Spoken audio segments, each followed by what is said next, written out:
First of all, I want to thank everybody for their words of encouragement, their likes, and their views. I got a lot of views with the process that I did, showing step by step. You showed Mike D a lot of love with those views. I got a ton of views. Thank you. But anyway, I just want to walk you through the final piece here, and kind of like explain how the sprinkles. Remember, I explained the sprinkles, all the little toppings that I put on the cake.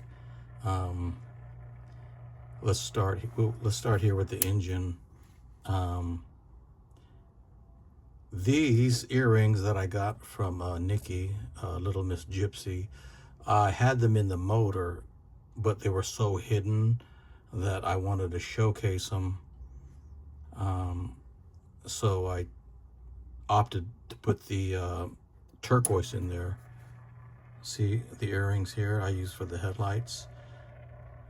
Now you can kind of see the valve covers through the hood there. And then check out these cool smokestacks. Let me stop it.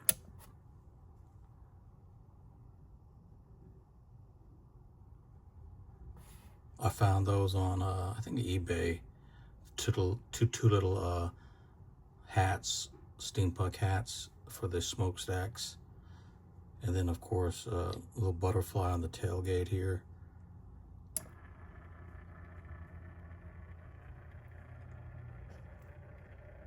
And then what I did for the wheels, I opted to put the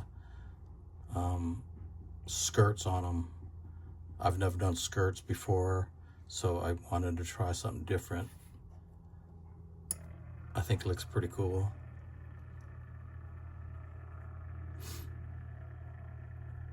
Tail lights, there were some earrings. Little gas tank I added. Oh, this part here, the motor, remember I went through some different variations of how I wanted the motor to sit, or the hood. At first it wrapped around the body, but I didn't like that, and I needed to harness these exhaust pipes. So what I did is I bent the top section in to hold them in place, and then I explained in an earlier video how these would flare out and I would put running boards, but the running boards sat too high.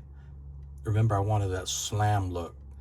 So what I did, and I was afraid to do this because I was afraid I was gonna maybe break this hood piece, this bracelet.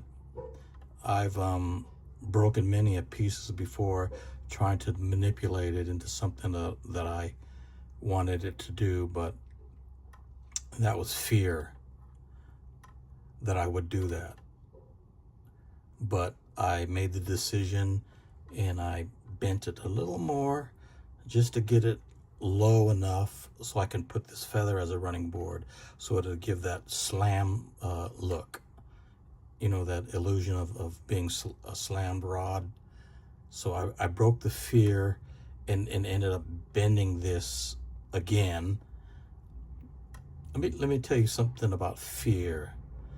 Fear will not allow you to make a decision. So once you break fear, new opportunities arise. It's almost magical. Anyway, this thing's going the wrong way. Anyway, this turntable has a mind of its own. Let's see. Oh, and these windows, I didn't want to cut into the tin here, so I found these cool, it was a set. It was earrings, and in the front was part of the necklace, and I was able to use the chain for the exhaust pipes. So that was, I killed 4 birds with one stone. The earrings, the necklace, and the chain. And then the last pieces I was waiting for were these cool horn pins up here on top. I've studied a lot of like rat rods, especially like the trucks. They always had these horns on top. And then remember, I wanted to play off the orange because of the color on the body. So I found these cool Native American bear paw earrings. I turned into the rear view mirrors. So that was cool. Again, my bed of wood back there. And then I added a, what do you call these visors over the front window. So that's the final piece. Once again, I appreciate everybody, you know, with the kind words and the likes and the views. A lot of people ask me, Mike, how did you come across doing this kind of stuff? Well, I kind of stumbled into it. Stumbling is not necessarily a bad thing. Sometimes it will force us to lace up our boots a little tighter, get up and keep walking, treading forward.